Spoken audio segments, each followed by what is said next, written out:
अगली सुबह जब हूर उठती है, उठते ही अपना सिर पकड़ लेती है और दर्द से कराहते हुए ड्रामेटिकली कहती है, हाय मेरा सिर इतना क्यों दुख रहा है। ऐसा लग रहा है जैसे किसी ने मेरे सिर पर 250 किलो का बड़ा हथौड़ा मार दिया हो। तभी हूर कुछ सोचते हुए फिर से कहती, कहीं मैंने ही कल एक्साइटमेंट में अपना सिर कहीं मार तो नहीं दिया है। आह मम्मा, दर्द हो रहा है और मुझे डांस करने के बाद का कुछ भी याद क्यों नहीं याद आ रहा है। वो खुद से ही सारी बड़बड़ कर रही थी कि तभी आदित्य रूम में आता है। इस वक्त उसके हाथ में एक ट्रे थी जिसमें ब्लैक कॉफ़ी का कप था। हूर का ध्यान आदित्य पर बिल्कुल भी नहीं था। वो तो बस अपना सिर पकड़े हुए बैठी हुई थी और अपने आप से कुछ बड़बड़ा रही थी। तभी आदित्य उस ट्रे को टेबल पर रखता है और हूर के पास आकर बैठता है। हूर को अपने ख्याल में खोया हुआ देखकर आदित्य उसके चेहरे पर फूंक मारता है, जिसकी वजह से हूर उसकी तरफ देखती है। तभी आदित्य हूर के माथे पर किस करते हुए अपनी छोटी सी स्माइल के साथ उससे कहता है, गुड मॉर्निंग एंजल। तभी हूर अपनी रोती हुई शक्ल बनाते हुए आदित्य से कहती है, गुड नहीं, ये बैड मॉर्निंग है अदू। देखो ना, मेरा सिर कितना ज़्यादा दुख रहा है और मुझे कुछ याद भी नहीं है कि कल क्या हुआ था। आपको याद होगा ना, तो आप मुझे बताओ कि कल क्या हुआ था। तभी आदित्य हूर को बेड पर सुलाता है और उसका सिर अपनी गोद में रखते हुए उसके सिर को धीरे धीरे से दबाने लगता है। आदित्य हूर को हेड मसाज देते हुए उससे कहता है, कल आपने पानी समझकर गलती से हार्ड रंग पी ली थी और उसके बाद आप फुल टल्ली मोड में थी। आदित्य की बात सुनते ही हूर की आंखें एकदम से बड़ी हो जाती हैं और वो आदित्य से कहती है, अदू मेरा यकीन करो, मुझे नहीं पता था कि वो पानी नहीं है, वरना मैं उसे नहीं पीती।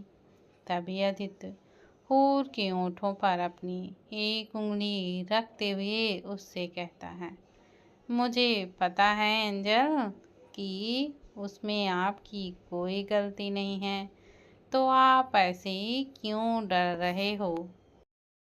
और कल के लिए ना ही मैं आपसे नाराज हूँ और ना ही बाकी कोई दूसरे, पर अभी आपको थोड़ा ज़्यादा अलर्ट रहना होगा, ओके। हूर बस अपना सिर हिलाते हुए अपनी आँखों को बंद कर लेती है और थोड़ी देर बाद वैसे ही लेटी रहती है। 15 मिनट बाद आदित्य हूर के फूले हुए गालों को सहलाते हुए उससे कहता है, एंजल जाओ जल्दी से फ्रेश होकर आओ। मैंने आपके सिर दर्द के लिए ब्लैक कॉफ़ी बना कर लाई थी, जो शायद अब तक ठंडी हो चुकी होगी, तो उसे अभी रहने दो। आप रेडी हो जाओ, फिर हम नीचे चलते हैं। हूर आदित्य की बातों को सुनकर वहाँ से वॉशरूम की ओर चली जाती है। कुछ देर बाद इस वक्त वो चारों बैठकर उनका ब्रेकफास्ट कर ही रहे थे कि तभी निशा वहाँ आती है और उनकी तरफ देखते हुए उनसे कहती है, गुड मॉर्निंग गाइज। वो चारों भी निशा को गुड मॉर्निंग निशा दीदू से विश करते हैं। तभी निशा हूर की तरफ देखते हुए अपनी थोड़ी चिंता भरी आवाज़ में उससे पूछती है, क्यूटी पाई, आप अभी ठीक तो हो ना। तभी हूर अपना मुंह बनाते हुए उससे कहती है, हाँ दीदू, मेरा सिर अभी भी थोड़ा सा दुख रहा है, पर अदू ने मुझे मेडिसिन दी है तो थोड़ा ठीक है। हूर की बात सुनकर निशा आदित्य से पूछती है, भाई हैंगओवर का इफेक्ट तो अब तक उतर जाना चाहिए था, तो फिर इसे अभी भी सिर दर्द क्यों हो रहा है? तभी आदित्य हूर की तरफ देखता है, जो कि अभी भी आदित्य की तरफ ही देख रही थी। आदित्य निशा और साथ में अपने दोनों भाइयों को बताता है कि एंजल के सिर पर जस्ट अभी कुछ दिनों पहले चोट लगी थी और उससे पहले भी उस ड्रग की वजह से इसका ब्रेन वीक हो चुका है, तो इसलिए एंजल को ज़्यादा तकलीफ होगी। मैंने इसे प्लेन किलर दे दी है तो इससे इसका दर्द चला जाएगा। वो बस अपना सिर हिलाते हैं। तब यूवी अपनी शैतानी स्माइल के साथ निशा से पूछता है, वैसे निशा, तुम यहाँ किसी काम से आई थी क्या? मेरा मतलब है कि अभी 2 दिन कॉलेज तो बंद है, तो you need something from us और फ्रॉम योर आयु। वैसे यूवी के साथ साथ अभी हूर भी उसे अपनी शैतानी स्माइल देती है।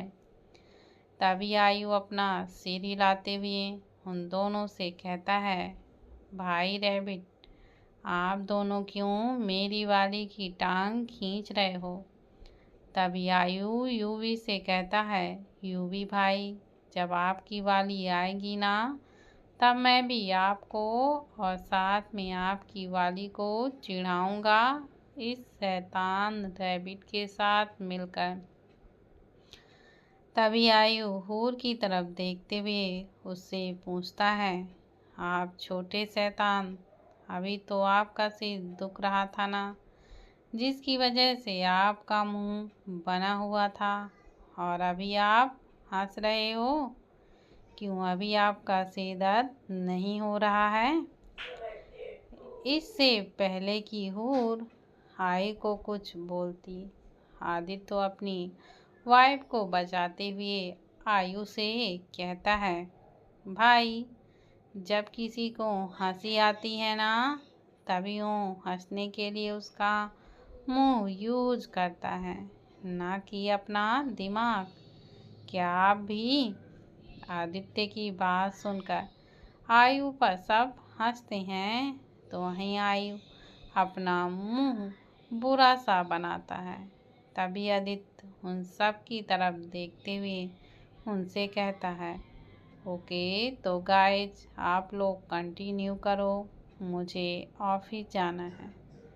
ऑफिस का नाम सुनते ही हूर के दिमाग में कुछ आता है और वो आदित्य को रोकते हुए उससे पूछती है, अदू, वो रिजल्ट कब आएगा जिसमें पता चलेगा कि आपकी ऐसे इंडस्ट्री में न्यू इंटर्न्स कौन कौन होंगे? तभी आदित्य अपनी टेढ़ी सी स्माइल के साथ हूर और साथ में निशा से कहता है, उसके रिजल्ट तो आज मॉर्निंग में ही आ चुके हैं और सभी स्टूडेंट के ईमेल आईडी पर उनके रिजल्ट सेंड कर दिए गए हैं।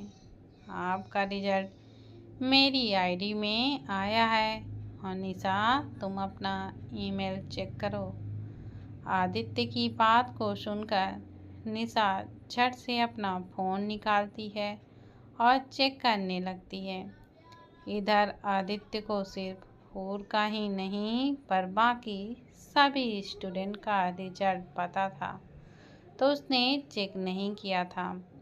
असल में ये टेस्ट आदित्य ने ही लिया था, और आदित्य ने ये टेस्ट लिया, इसका मतलब ये नहीं था कि वो बिना किसी मेहनत के हूर और उसके जान पहचान वालों को ऐसे ही पास कर देगा।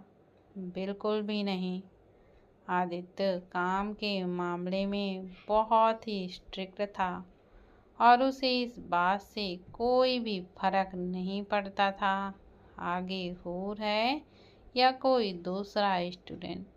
उसे तो बस उनकी काबिलियत चेक करनी थी कि क्या वो सच में वर्ल्ड की बेस्ट कंपनी में काम करने के लायक भी हैं या फिर नहीं। जब टेस्ट हुआ था तभी आदित्य ने सभी स्टूडेंट के पेपर चेक किए और किसी को भी बेकार के 0% भी नहीं दिए। वैसे हूर और सबको पता था कि आदित्य कितना ज़्यादा स्ट्रिक्ट है, इसीलिए उन लोगों ने बहुत मेहनत भी की थी। अब आगे तभी आदित्य हूर की तरफ देखते हुए उससे पूछता है, क्या हुआ? डर लग रहा है आपको एंजल? हूर बस अपना सिर हिला देती है। तभी यूवी हूर का हाथ पकड़ते हुए उससे कहता है, डरो मत प्रिंसेस, मुझे पता है कि आपका रिजल्ट अच्छा ही आया होगा। आपने इतने अच्छे से मेहनत जो की थी। तभी आदित्य निशा की तरफ देखते हुए पूछता है, हाँ तो निशा, रिजल्ट देखो और बताओ कि तुम्हें कितने % आए हैं। तभी निशा अपना रिजल्ट देखती है और अगले ही पल उसकी आंखें चौड़ी हो जाती। निशा के ऐसे एक्सप्रेशन देखकर आयु थोड़ा सा परेशान होते हुए उससे पूछता है, निशा क्या हुआ और कितने % आए हैं? कहीं तुम फेल तो नहीं हुई ना? तभी यूवी आयु के सिर पर एक चपात लगाते हुए उससे कहता है, चुप कर गधे, बच्ची को इनकरेज करने के बदले तो उसका मोरल डाउन क्यों कर रहा है? लगाऊं तुझे और एक चपेट।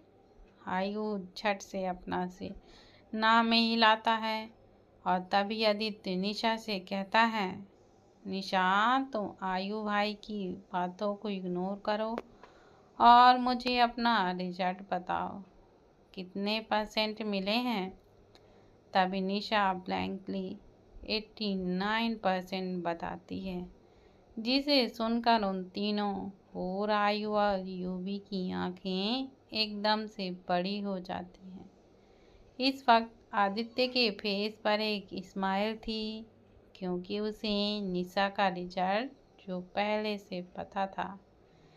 निशा अभी भी ब्लैंक थी, पर अचानक से निशा के ऊपर टूट पड़ती है और वह उसे हक करके कहती है, जिसे निशा अपने होश में आ जाती है। तभी निशा के हाथों को पकड़े अपनी जगह पर ही कूदते हुए उससे कहती है, ओ माय गॉड दीदू, आपने कर दिखाया। कंग्रेचुलेशन दीदू, मैं आपके लिए बहुत बहुत ही खुश हूँ। मतलब अभी आप अदू के साथ उसकी कंपनी में जॉब करोगे? यश।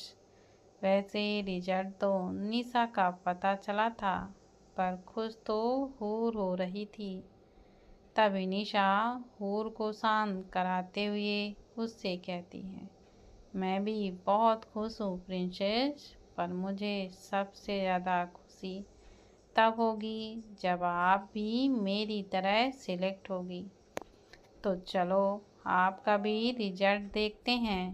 तभी निशा आदित्य से पूछती है, भाई प्रिंसेस को कितने % आए हैं और वो सेलेक्ट तो हुई है ना? वैसे हूर का नाम सुनकर वो दोनों भाई भी अलर्ट हो गए थे, क्योंकि उन्हें पता था कि हूर के लिए ये रिजल्ट कितना ही ज़्यादा मायने रखता था। हूर को उसकी मम्मा का सपना पूरा करना था, उसे एक सक्सेसफुल बिजनेस वूमेन बनना था और उसके लिए एक गोल्डन चांस था, जिससे हूर के करियर को एक पुश, एक टर्निंग पॉइंट मिल सकता। एएस इंडस्ट्री कोई छोटी मोटी और मामूली कंपनी नहीं थी, पर ये एक नंबर 1 कंपनी थी जहां करोड़ों लोग काम करने के लिए मरते थे। तभी हूर भी आदित्य की तरफ देखती है और वह कुछ बोलने वाली होती है, पर तभी निशा के फ़ोन पर अलीना का कॉल आता है और वो हूर की तरफ देखते हुए उससे कहती है, अलीना का कॉल है। तभी हूर उसे फ़ोन स्पीकर पर रखने के लिए कहती है। जैसे ही निशा हेलो कहती है, वैसे ही अलीना उधर से चिल्लाते हुए उससे कहती है, दी मेरा रिजल्ट आ गया है और गेस व्हाट, मैं सिलेक्ट हो गई हूँ, मुझे 81% मिले हैं। अलीना की बात सुनते ही वो डबल खुश हो जाती है और फिर वो सब अलीना को कंग्रेचुलेट करते हैं और निशा फ़ोन को कट करती है।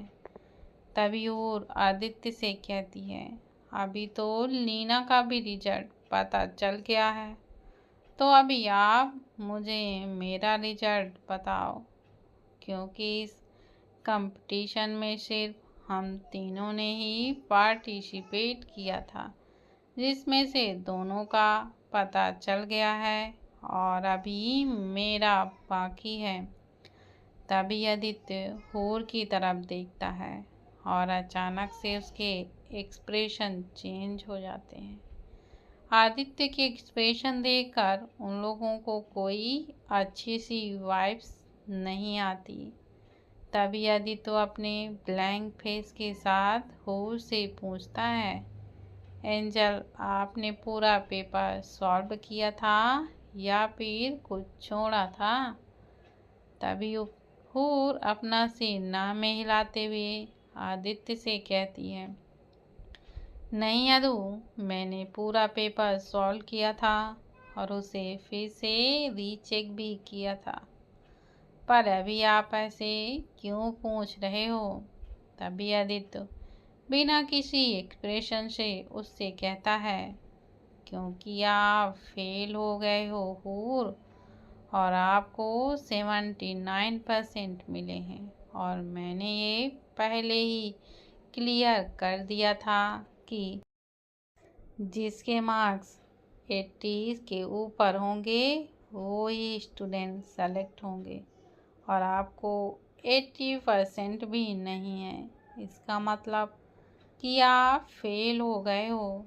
आदित्य की बात सुनकर वो तीनों ही शॉक्ड होते हैं, तो वहीं हूर पूरी तरह से सुन्न पड़ जाती है और उसके कानों में सिर्फ एक ही बात बार बार रिपीट हो रही थी और वो बात आदित्य की थी जो उसने अभी कही थी, आप फेल हो गए हो हूर।